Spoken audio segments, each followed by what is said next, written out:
Bismillahirrahmanirrahim. Assalamualaikum warahmatullahi wabarakatuh, dan salam sejahtera untuk kita semua. Saya Mutiara Pratiwi Putri, mahasiswi Ekonomi Pembangunan, Fakultas Ekonomi Universitas Negeri Makassar.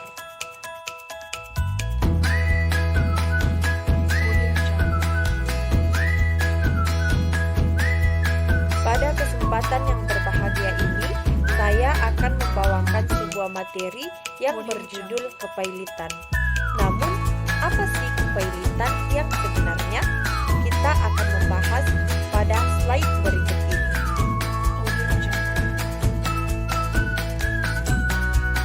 Kepailitan.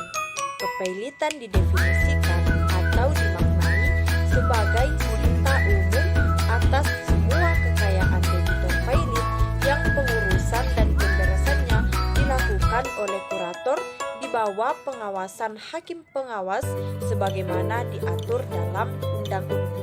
Lalu, siapakah itu debitor, kreditor, maupun kurator? Debitor.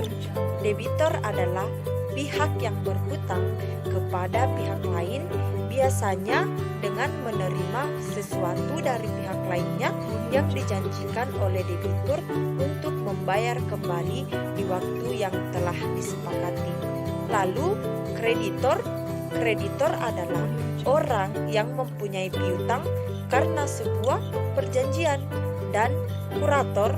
Kurator adalah balai harta peninggalan atau orang perseorangan yang diangkat untuk mengurus dan membereskan harta debitor pailit di bawah pengawasan hakim pengawas sesuai dengan undang-undang ini.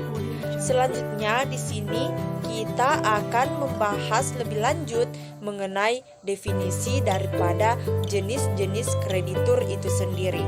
Kreditur preferen adalah kreditur yang memiliki hak istimewa atau hak prioritas, sehingga kreditur preferen dapat didahulukan pelunasan piutangnya karena mempunyai hak istimewa yang mendahului berdasarkan sifat piutangnya.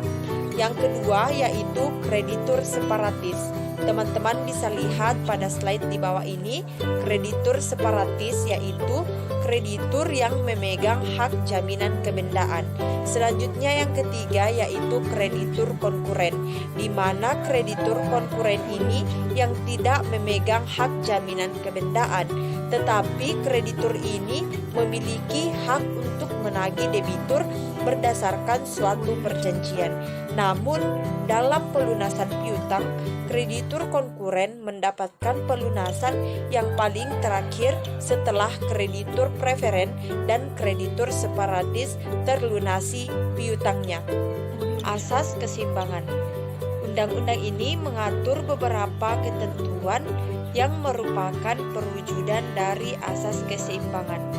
Yang kedua yaitu asas kelangsungan usaha. Asas ini dalam Undang-Undang Kepailitan dan PKPU terdapat ketentuan yang memungkinkan perusahaan debitor yang prospektif tetap dilangsungkan. Yang ketiga, asas keadilan. Asas keadilan ini untuk terjadinya kesewenang-wenangan pihak penagih yang mengusahakan pembayaran atas penagihan masing-masing terhadap debitor dengan tidak memperdulikan kreditor lainnya. Yang keempat, asas integritas. Sistem hukum formil dan hukum material merupakan satu kesatuan yang utuh dari sistem hukum perdata dan hukum acara perdata nasional. Namun, pihak-pihak yang dapat mengajukan pailit itu siapa saja? Nah, yang pertama, debitor yang memiliki utang yang telah jatuh tempo terhadap dua kreditor atau lebih dan tidak dapat membayar salah satu dari utang tersebut.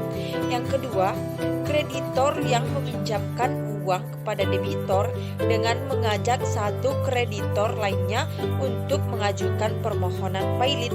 Dan yang ketiga yaitu kejaksaan atas alasan kepentingan umum. Selanjutnya, Bank Indonesia apabila debitornya adalah bank. Dan yang kelima, Badan Pengawas Pasar Modal apabila debitur adalah perusahaan efek. Dan yang keenam, Menteri Keuangan apabila debitornya adalah BUMN di bidang kepentingan publik, perusahaan dana pensiun, asuransi, dan reasuransi.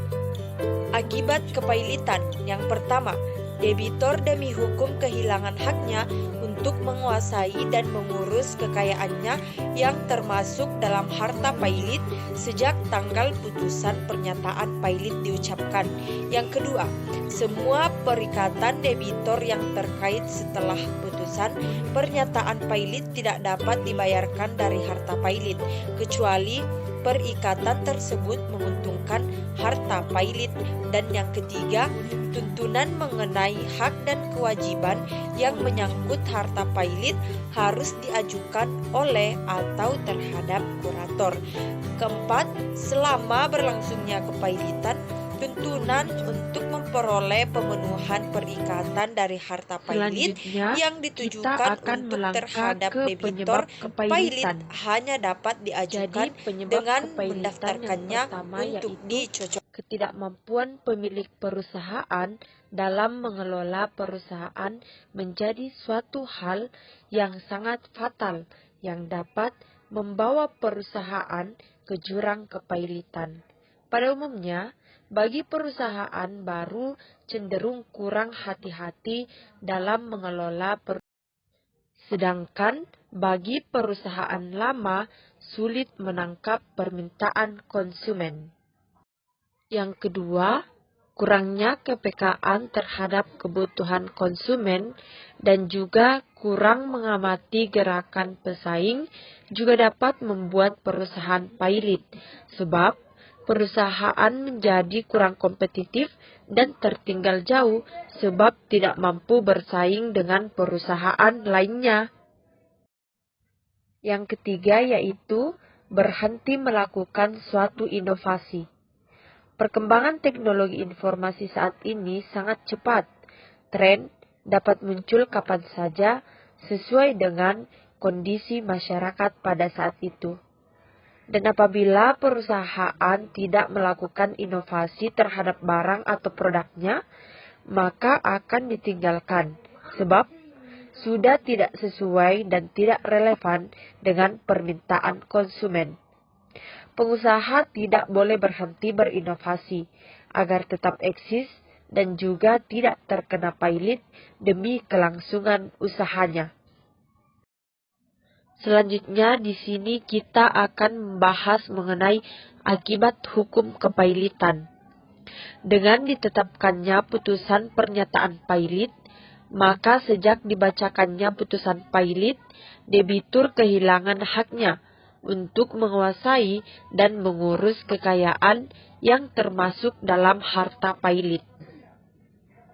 Namun, menurut pasal 22 Undang-Undang 37 tahun 2004, terdapat sejumlah harta yang dikecualikan sehingga tidak termasuk ke dalam harta pailit.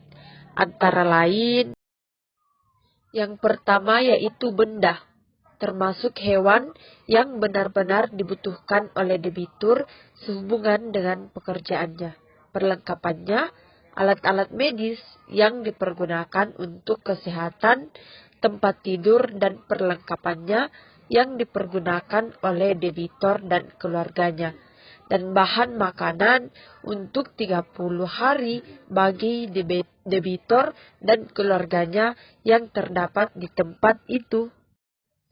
Yang kedua yaitu segala sesuatu yang diperoleh debitur dari pekerjaannya sendiri sebagai penggajian dari suatu jabatan atau jasa sebagai upah, pensiun, uang tunggu, atau uang tunjangan sejauh yang ditentukan oleh hakim pengawas. Yang